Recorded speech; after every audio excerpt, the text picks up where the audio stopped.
दोस्तों एचएमटी की घड़ियों के बारे में आपने बहुत ज़्यादा सुना होगा। आपने या आपके फादर ने इसको जरूर पहना भी होगा कभी। एक समय था जब इसकी एक एक महीने पहले बुकिंग हुआ करती थी इंडिया में, और एक महीने बाद आपको एचएमटी की घड़ियां ऑर्डर करने पे मिला करती थी। आपको इसका एडवांस पेमेंट करना होता था।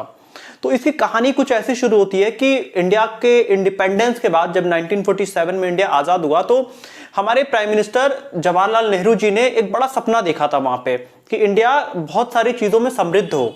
इसीलिए 1953 में हिंदुस्तान मशीन टूल्स नाम का एक कंपनी बनाई गई गवर्नमेंट की तरफ से, जिसमें ये इंडिया में मशीनरीज वगैरह ले आना चाहते थे और अलग अलग टेक्निक्स ले आना चाहते थे। अब एक ऐसा किस्सा हुआ जवाहरलाल नेहरू जी के साथ कि उनको किसी ने एक स्विस की वॉच मतलब उन्हें दिया, मतलब स्विट्जरलैंड की वॉच उन्हें किसी ने गिफ्ट किया। अब उनके साथ क्या हुआ कि उन्होंने सोचा कि ऐसी घड़ियां भारत में भी क्यों नहीं बन सकती हैं।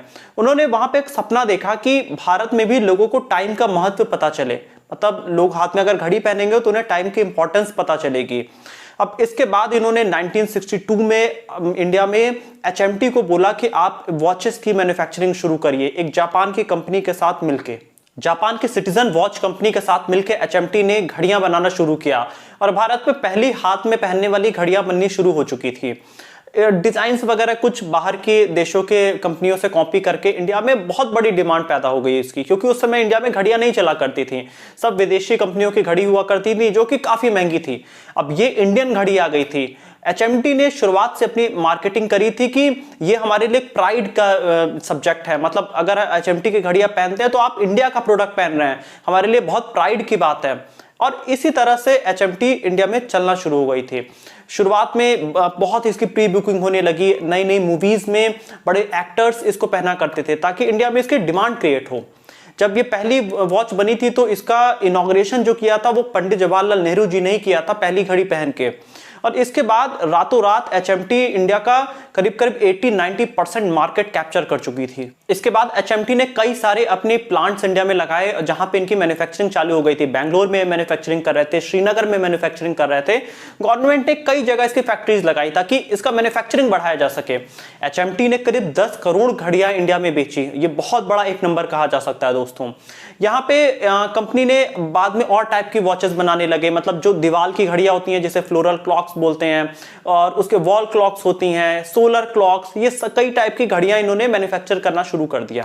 लेकिन उसके बाद सन 1990 के आसपास का टाइम आया जब क्वार्ट्स की वॉचेस इंडिया में चलने लगी, एनालॉग वॉचेस इंडिया में चलने लगे। अब उस समय एचएमटी मार्केट में कहीं पीछे होने लगा क्योंकि और सारे प्राइवेट प्लेयर्स इंडिया में आने लगे और एचएमटी अपने पुराने ही कुछ डिजाइन पे काम कर रहा था। और उसके बाद समय के साथ एचएमटी मार्केट से पिछड़ता गया और 2014 में गवर्नमेंट ने इनके कुछ प्लांट्स वगैरह बंद कर दिए। 2016 क्योंकि एचएमटी काफी लॉस में जा रही थी, 2016 में कई टाइप की वॉचेस इन्होंने मार्केट से हटा दिया।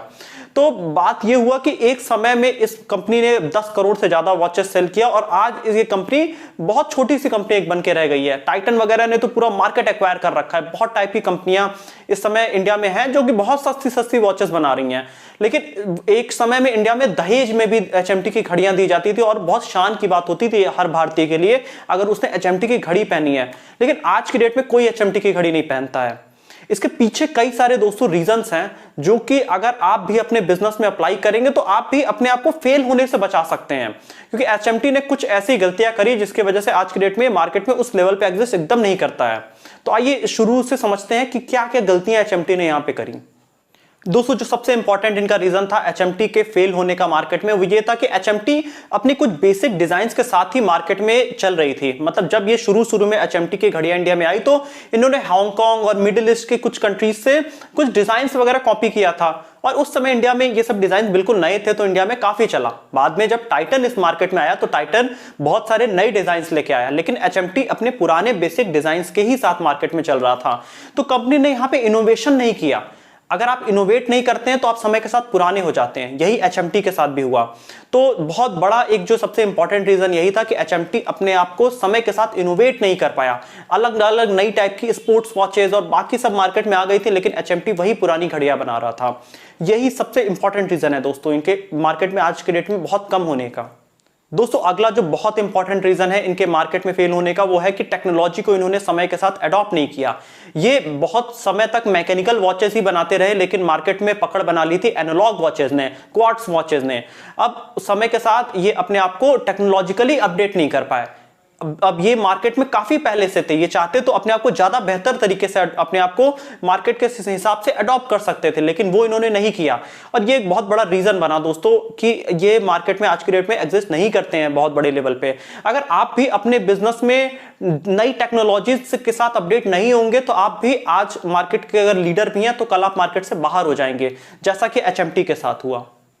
दोस्तों अगला एक जो बहुत इंपॉर्टेंट रीजन है इनके लिए भी और आपके बिजनेस के लिए भी कि एचएमटी की जो कंपनी थी ये अपने एम्प्लॉयज को ये ट्रेनिंग दिया करते थे और ये नए नए टेक्नोलॉजी समय के साथ इन्होंने कोशिश की अपडेट करने की, लेकिन वो चीजें इनके एम्प्लॉयज में डिलीवर नहीं हुई। मतलब इनके एम्प्लॉयज भी अपने आप को अडॉप्ट नहीं कर पाए समय के साथ, इनकी ट्रेनिंग बहुत अच्छे तरीके से नहीं हो पाई और यहाँ पे लैक ऑफ डिसिप्लिन भी हम कह सकते हैं कि इनके एम्प्लॉयज में नहीं देखा गया। इनके सीनियर लेवल पे एम्प्लॉयज अच्छे थे, लेकिन जो ग्राउंड लेवल पे एम्प्लॉयज थे जो वर्क कर रहे थे वो उस लेवल की वॉचेस नहीं बना पा रहे थे।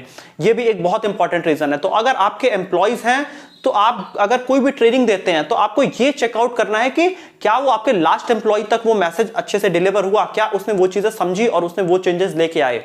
तो ये आपके भी बिजनेस के लिए बहुत इंपॉर्टेंट पार्ट है।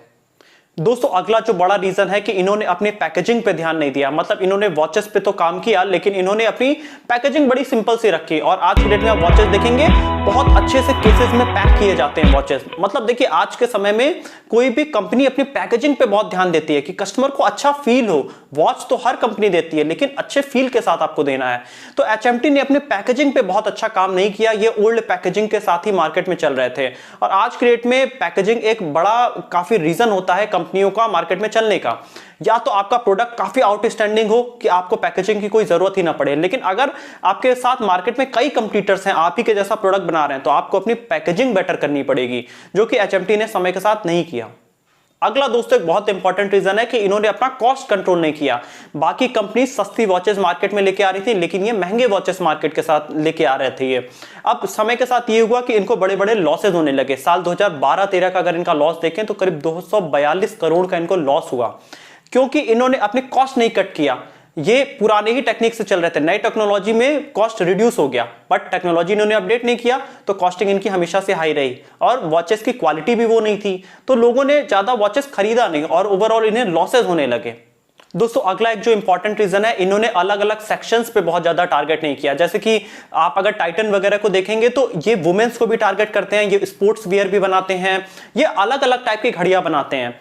लेकिन एचएमटी एक ही टाइप की घड़ी बना रही थी और यहां पे बाकी कंपनीज कई टाइप की अलग अलग सेक्शंस के लिए, बच्चों के लिए कंपनी अलग घड़ी बना रही थी, स्पोर्ट्स पर्सन के लिए अलग घड़ी बना रही थी, कॉर्पोरेट पर्सन के लिए अलग घड़ियां बन रही थी। अब सारी कंपनीज अलग अलग डिजाइन के लिए लेके आ रही थी लोगों के लिए, शादियों के लिए अलग टाइप की घड़ियां होती हैं, लेकिन एचएमटी सिर्फ एक टाइप की घड़ी के साथ मार्केट में चल रहा था। 2, 3, 4 डिजाइन इनके मार्केट में खाली अवेलेबल थे। दोस्तों अगला जो एक इंपॉर्टेंट बहुत रीजन है कि इन्होंने अपना टारगेट ऑडियंस समय के साथ नहीं समझा।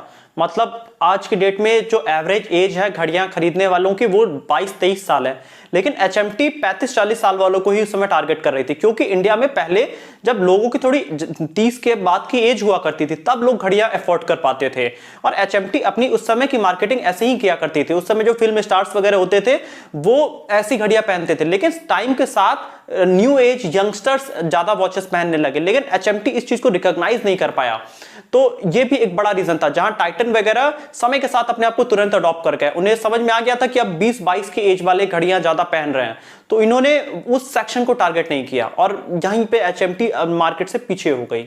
दोस्तों ये कुछ ऐसे रीजन थे जिसकी वजह से एचएमटी मार्केट में समय के साथ कम होते गया इनका डिमांड। तो अगर आप यहां पे ये समझेंगे कि एक समय में ये सबसे बड़ी कंपनी थी, अगर ये चीजों को अडॉप्ट करती जाती तो इनके लिए मार्केट ज्यादा इजी था नई कंपनियों की वजह, क्योंकि इनका मार्केट शेयर सबसे ज्यादा था, इनका ट्रस्ट बहुत अच्छा था। आज भी अगर गवर्नमेंट यहां से, मैं अगर अपने साइड से एडवाइस करूं गवर्नमेंट को कि एचएमटी का एक ब्रांडिंग इन लोगों के माइंड में आज भी बना हुआ है, तो अगर एचएमटी कुछ नई टाइप की वॉचेस मार्केट में लेके आती है तो यहां पे गवर्नमेंट के लिए काफी बेनिफिशियल ये प्रोजेक्ट हो सकता है। तो अगर एचएमटी को समय के साथ और इनोवेट किया गया तो इसको बंद होने से भी रोका जा सकता है। तो यही था दोस्तों HMT के ऊपर एनालिसिस। आप भी ये कुछ बिजनेस लेसन्स अपने बिजनेस में ट्राई कर सकते हैं, ताकि समय के साथ आप भी मार्केट में पुराने मत हो जाइएगा। तो दोस्तों यही था HMT का वीडियो। आपने कभी भी HMT की अगर घड़ी पहनी है या देखी है तो आप कमेंट में लिख के बताइए कि आपको ये घड़ी कैसी लगा करती थी। वीडियो अच्छी लगी तो वीडियो को लाइक कर दीजिएगा, चैनल को सब्सक्राइब कर दीजिएगा और बेल आइकन भी प्रेस कर दीजिएगा।